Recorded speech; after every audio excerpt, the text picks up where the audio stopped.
And look, I haven't clicked on a link in my email in probably 10 years, but just because I'm very paranoid about that stuff. The thing is, when you store the social security number right here and the name right next to it, well, then we got a problem.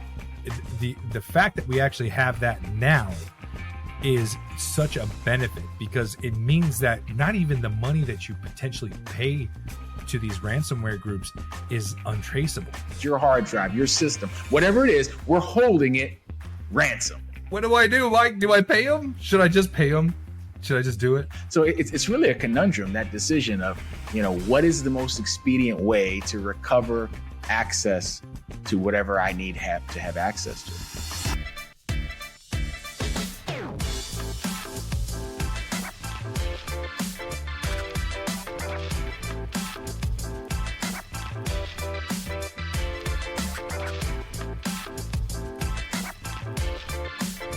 Welcome back to another episode of the Cyber Guys podcast, the cybersecurity podcast for everybody. My name is Andrew Valencia, and as always, I'm joined by Mike Hill. And hang on a sec. Something wrong? There's a weird notepad file on my desktop that I didn't see before. What is this? Oh my God, Mike. Oh no. Oh my goodness, I just got hacked. I've been the victim of ransomware. They're telling me I have to pay them $4.2 million in Bitcoin just to get access to all the video files for this podcast. What do I do? Oh man, look at that. Ransomware attack. What do I do, Mike? Do I pay them? Should I just pay them? Should I just do it? That is the choice that we have to talk about today. When you're attacked with ransomware, what do? Is it better to pay or just let them do whatever they've done? I don't know. Let's talk about it. All right. So if you haven't guessed by my terrible acting, today we are talking about ransomware, what it is, how it's becoming so prevalent, and at the end of the day, do we just pay? Do we just pay them? What should we do? But first, if you're not subscribed already, make sure you hit that subscribe button. If you are subscribed, thank you so much for coming back. Make sure at the end of the video that you hit the like button if you enjoyed it. Share it with your friends if you got any value out of the video. And be sure to check us out on all major podcasting platforms, because we are there as well if you like to listen instead of watch. Now that that's out of the way, Mike, let's talk about ransomware today. Today, there is a headline. It's huge. Every day there's a headline. Ransomware is the big vector. I mean, you can't get around it. It is crazy. So I think for the folks at home, for the non-technical folks out there, I think it would behoove us to probably describe a little bit about exactly what ransomware is. Good idea. So let's talk. Good place to start. What exactly is ransomware? The thing about ransomware is it combines real in-person crime with technology. It's one thing for someone to snoop or to do a keylog on you and steal your information and they go off and use it. It's something else entirely when they attack your system, maybe encrypt your hard drive, lock you out of something that is yours, and then they contact you and say, haha, we have the control to your system. We have the keys. We have the control. And the only way to get your control back is to pay us. We're holding your IT resources, your assets, your hard drive, your system, whatever it is, we're holding it ransom. Yep. Give us the money to get free. Give us the money now, or even give us the money in a certain time period, or we will delete all the data, right? And the actual ransomware can take form a couple different ways, right? Like you said, you can encrypt data, but you can also lock assets, like lock computers completely down themselves, right? You can have a splash screen that comes up that locks the computer completely, that doesn't get removed until you pay the ransom. Right, like Eternal Blue. The other thing, though, that also falls into the same category of ransomware is when they've stolen your information. In other words, they've done a typical exfiltration of sensitive information. But then they tell you, hey, we got access to your system. We downloaded all your private information. Pay us or we'll release it to the public. That's also a type of ransomware. At least it falls into the umbrella of ransomware. Instead of paying ransom to recover your access, you're paying ransom to prevent the disclosure of something that's already been compromised through a more traditional hacking attack, an exfiltration attack. Yeah. And that's kind of the thing about ransomware, is that it is not just an attack that affects businesses and corporations, but it's also an attack that affects, users and consumers alike. All varying different degrees, of course. But a lot of times what we've seen, especially in the past, is that these kind of ransomware groups, they like to do attacks that have like kind of a wide net. They cast a wide net through whatever campaign they want to enact. They can do a phishing campaign, they can do RDP type things, but the important thing to remember though is that anybody can be the victim of a ransomware attack. You don't have to be a multi-billion-dollar Fortune 500 company.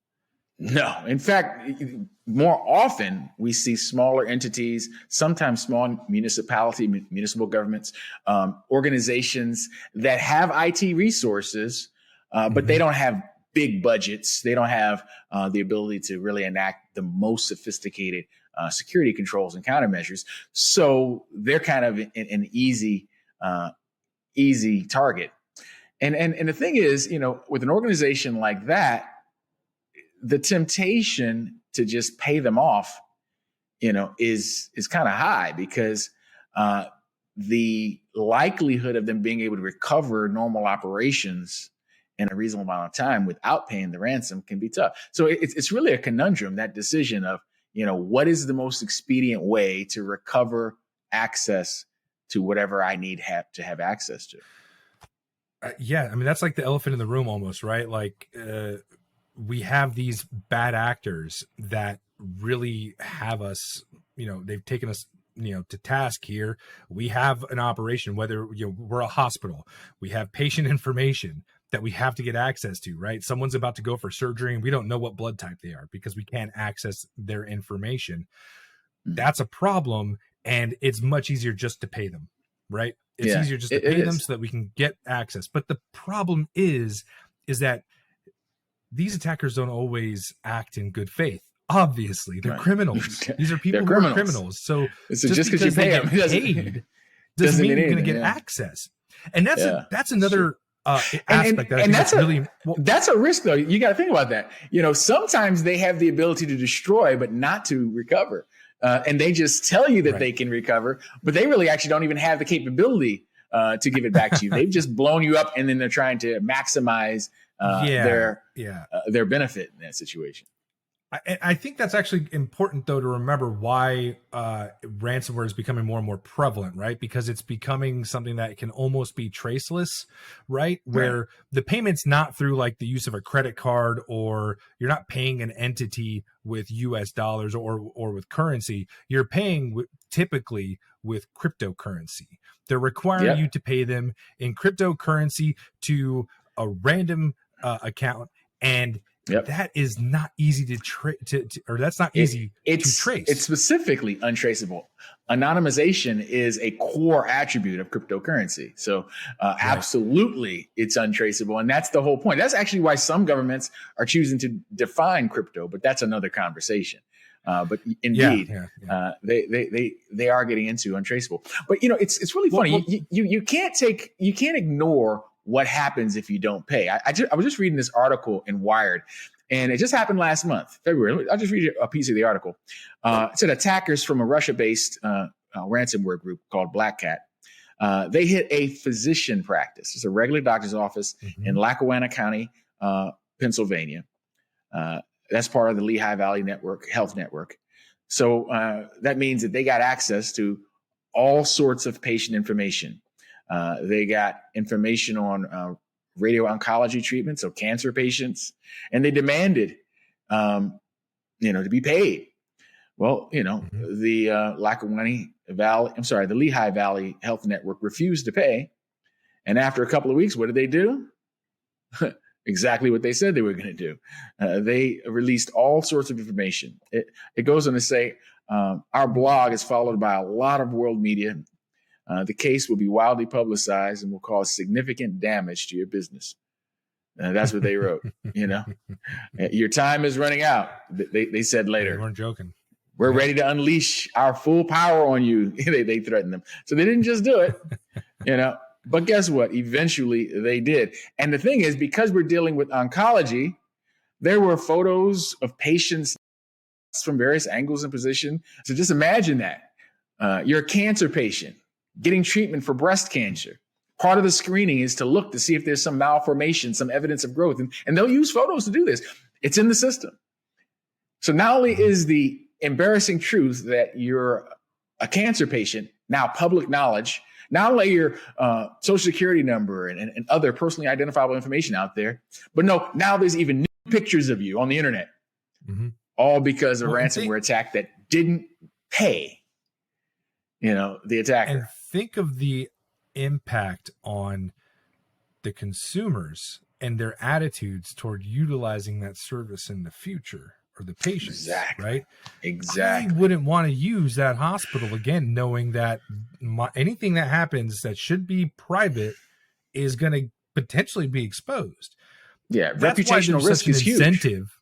That's why the incentive for a lot of organizations, especially hospitals, is there to just pay them off the ransomware groups, give them whatever they want, and we'll get our info back. And we'll go to the authorities afterwards. Like, this is like something that's really important to remember, is that just because it's on the internet doesn't mean that there's not mechanisms in place in, especially in the US, for reporting those types of things. But oftentimes ransomware attacks are underreported.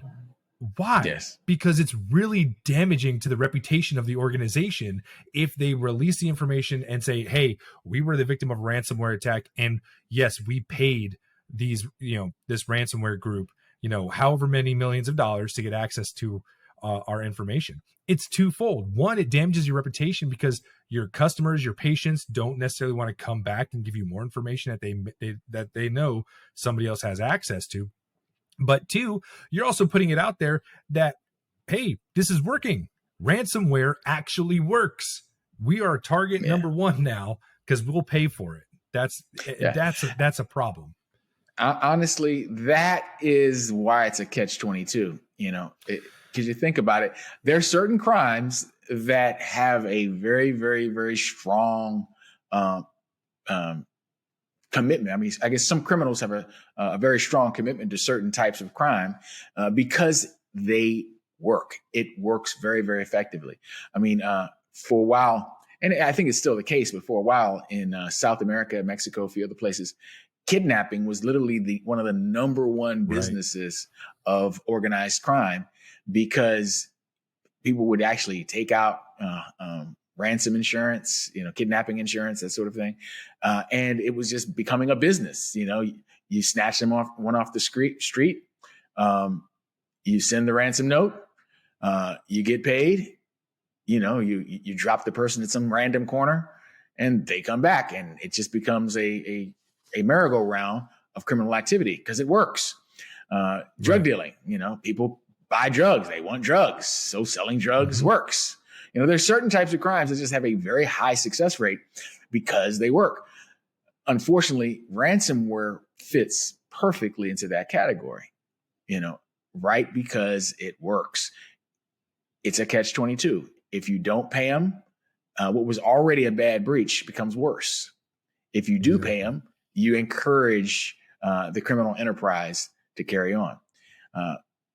So with good reason, ransomware makes the headlines over and over again, because it's not just, leaking information, exfiltration, snooping, that sort of thing. It's actually deeply personal and very effective. Yeah. And while the discussion around whether or not to pay to get data back that is personal in nature or private in nature, health related, is something I think, I don't know that there is a right answer. That is something I think that whoever is the victim has to make that decision themselves. But there is an instance that we should talk about where we've seen it paid to, we've seen organizations pay ransomware groups to get functionality back to their systems. Right. And we're talking really about, the Colonial Pipeline attack that happened in 2021. And for those of you who were living under a rock at the time or don't remember, us here on the East Coast, we had a massive run on gas, right? Back in, I think it was May 2021. And that was because a ransomware group hacked into the Colonial Pipeline and was able to stop the actual production of oil. They ended up paying something like $4.4 billion to these people, to these attackers. It was insane. They ended up paying the ransom so they can get it back. And honestly, the one reason that we know that it happened is because it's critical infrastructure. And there's reporting mechanisms in there that they have to report to the government, obviously, when something like this happens. By law. And so when you get to the point where people are now, there's 2-3 hour long lines at gas stations because people are afraid there's no longer going to be gas anymore. Well, the ransomware group is won, right? The attackers won because they caused the chaos, confusion. And on top of that, they got paid. And this is conflating this issue. Conflating this issue is the inclusion of like nation state actors in these certain ransomware groups, which is becoming even more prevalent now. Specifically, that Colonial Pipeline attack was from a group known as DarkSide, and they're primarily in, guess where? Russia, right? And so a lot of these groups are tied to APTs, which we've talked about in the past. They're tied to nation state backers, and their sole job is not just to, sow chaos, but is to get a lot of money. And that's exactly what they did in this case. Very successfully. And the thing is, these groups are multiplying. I just saw another article just the other day about a group, a ransomware gang called Medusa. And they're just propagating all over. I mean, look at what they reported on this. It said a ransomware operation known as Medusa has begun to pick up steam in 2023, targeting corporate victims worldwide with $1 million ransom demands.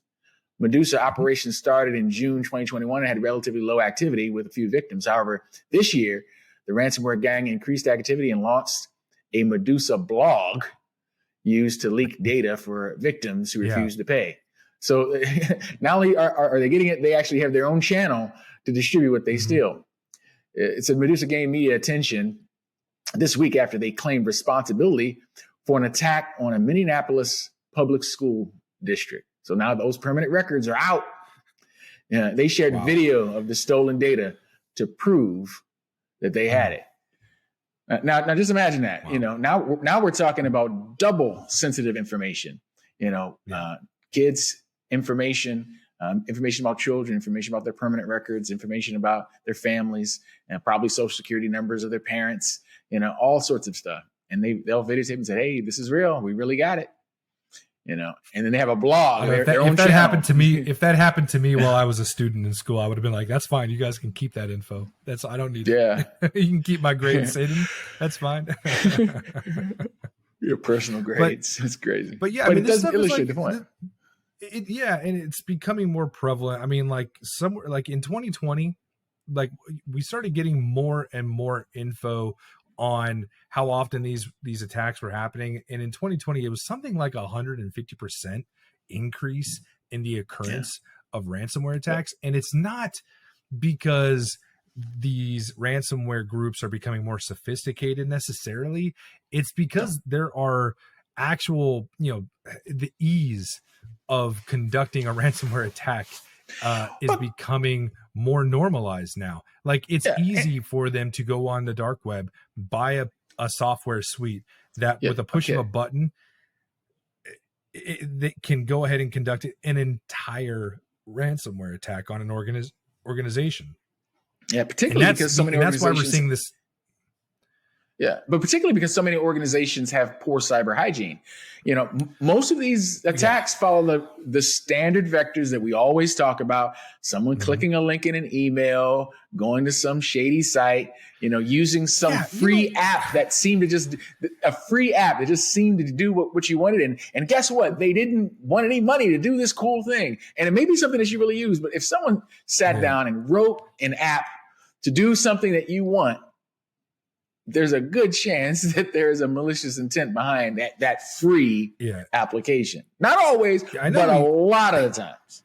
Yeah, we sound like a broken record. I know this. Yeah, a little bit. Not just on this podcast, but like even when we talk to our customers, we always bring up the same stuff, and it's because it's so effective. It keeps working, right? Mm-hmm. I want to do a supercut someday of every time in the podcast we bring up phishing emails.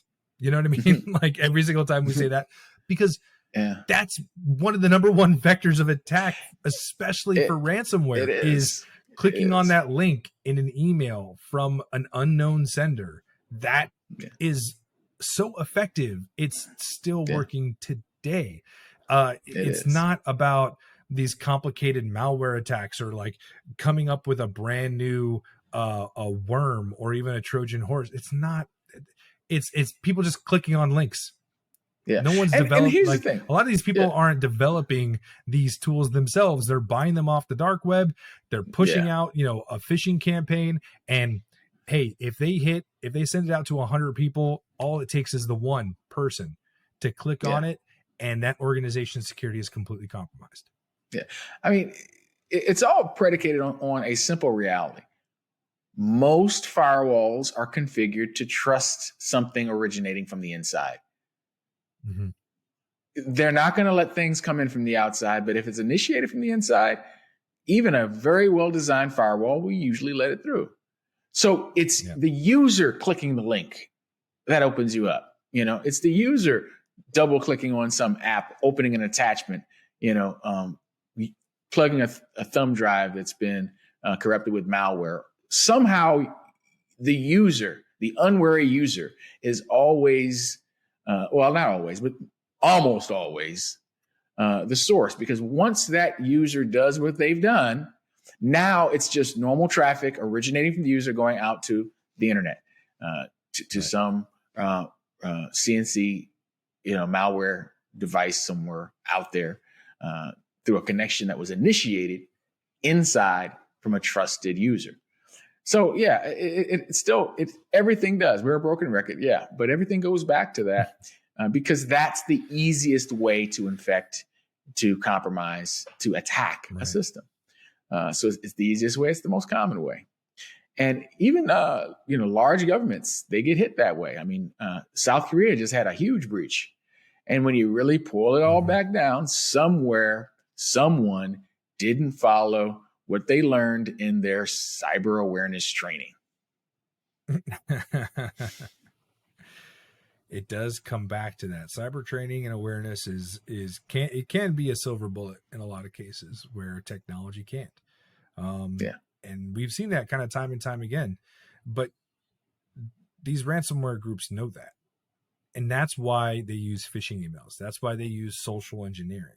That is why those techniques are so prevalent, because they work, because they're successful, and they know sometimes that depending it's on whaling, especially or spear phishing. Yeah, exactly. Sometimes they have a specific individual they go after in mind.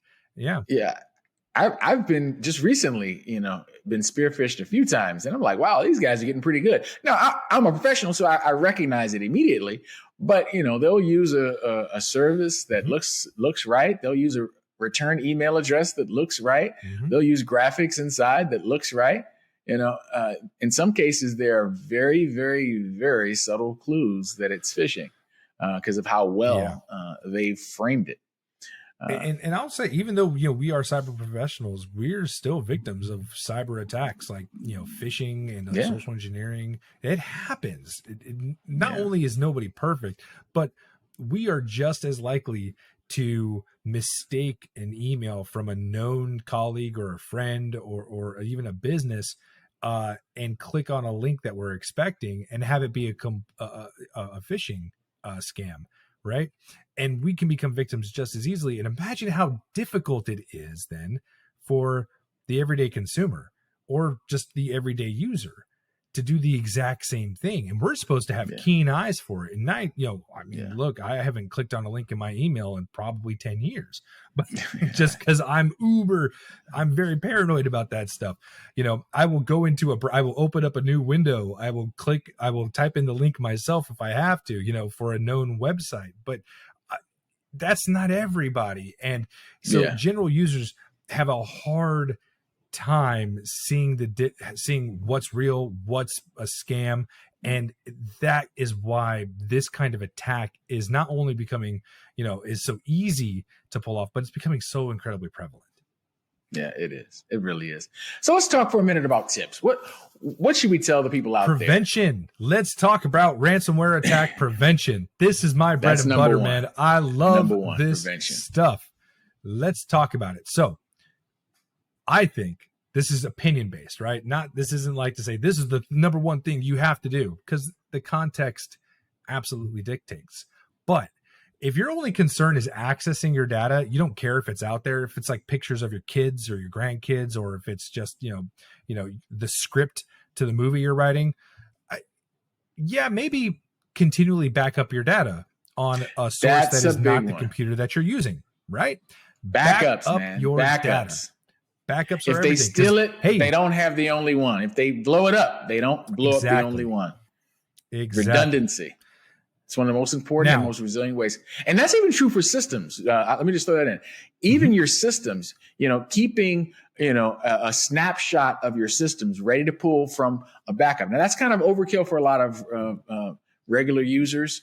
But there are ways to do it in a number of operating systems. If you use the Mac, there's a rollback feature. You can restore from a previous snapshot of your whole system. There are other tools that let you do the same thing that are readily available. So it's not just something that big organizations want to do. You can roll back too. And if you get blown up and you roll back, using the Apple Time Machine or whatever other mechanism, that can be a way you become resilient, just under that first topic of backing things up. Absolutely. Now, of course, backing up isn't the only option for a lot of organizations out there that are keen on protecting private data, right? It doesn't matter if you have redundancy. If it's private data, it's still private data that's out there technically in the open. So what are some ways that we can so what are some ways we can actually prevent, ransomware attacks in that respect? And that goes back to the basic cyber hygiene stuff that we've talked about time and time again, right? Updating antivirus software, making sure that your software is up to date, making sure that your software is patched, right? Not clicking on links in your emails from unknown senders, right? That's a big one, right? And doing stuff like that, it's huge. And honestly, there are mechanisms for storing data in ways that make theft, irrelevant. For instance, in addition to encrypting it, obviously that's number one.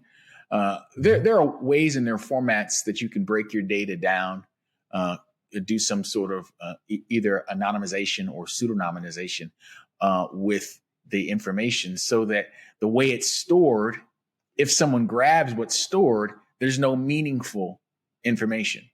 So just to illustrate what I'm talking about, right? Some of the things that we don't want people to lose is personally identifiable information, things like your social security number, your birth date, that sort of thing. But here's the trick about that kind of information. It's only personally identifiable when it's in context. A social security number is just 9 digits, 9 numeric values. Without context of A, it being a social security number, and then B, it being the social security number for someone, it's just 9 digits, doesn't have any meaning, and therefore is not necessarily personally identifiable. The thing is, when you store the social security number right here and the name right next to it, well, then we got a problem. But there are ways through Yeah, there are ways through database design and storage techniques where you can completely obscure that information in a way that even if they grab the whole table, they do some sort of SQL injection, because you have a weak web app, and they pull down the entire database. They're pulling down gobbledygook that's mixed from all over the place. They're not actually seeing what is the reality or what is the matched up information from your that makes it personally identifiable. So basically you're accepting the fact that you've been breached, but you're making sure that what gets breached doesn't actually do any harm. Now that's not a end all be all approach. That's just part of a layered strategy, a defense in depth strategy for different ways to protect yourself from exfiltration. Yep, exactly. And let's be honest. This isn't. I don't want to say this is all doom and gloom. We don't need to go, oh no, just because ransomware groups are out there. There's a lot of mechanisms that are now in place that weren't even a year or two ago that are actually really beneficial and provide, I think, a lot of hope for everyday consumers and organizations alike, right? Nowadays, especially in the US, right? The Department of Justice has, they've created the Ransomware and Digital Extortion Task Force, which I think is the fact that we actually have that now is such a benefit, because it means that not even the money that you potentially pay to these ransomware groups is untraceable, right? Like in the Colonial Pipeline attack, they actually paid $4.4 million in Bitcoin, but they were actually able to get some of that back through various mechanisms. And that was largely due to the efforts of the DOJ. And so things are getting caught some of the better. villains. Caught some of the villains. They've caught some of the, awareness is out there. It's on the rise. The mechanisms are in place, not only for mandatory reporting for certain entities like critical infrastructure and things of that nature, but also there's more resources out there for the general consumer to engage with. And I think we would be missing the mark completely if we didn't at least mention nomoreransom.org.